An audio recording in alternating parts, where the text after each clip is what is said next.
Buonasera e ben ritrovati con una nuova edizione del TG Flash di New Sicilia.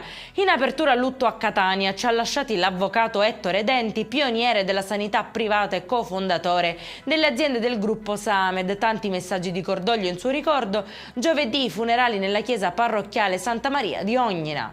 Scoperta a sciocco invece a Comiso, in provincia di Ragusa, dove è stato trovato il cadavere mummificato di un'anziana in un'abitazione. La donna viveva con il figlio, ma secondo le persone che la conoscevano era ospite in una struttura di assistenza per anziani. Le indagini sono in corso, si attende l'autopsia.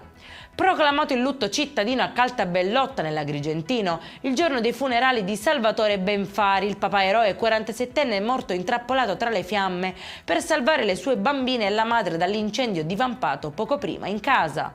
Studenti e docenti di un liceo di Caltanissetta in visita per un progetto scolastico vicino alla miniera a Gessolungo hanno scoperto un'enorme discarica a cielo aperto e hanno deciso di scrivere al presidente della regione Renato Schifani e ad altre istituzioni nella speranza che l'area venga non solo bonificata ma anche rivalorizzata. È in chiusura il meteo, piogge in stand-by in Sicilia per la giornata di domani, ma temperature in lieve calo. La protezione civile regionale infatti non ha comunicato alcuno stato di allerta.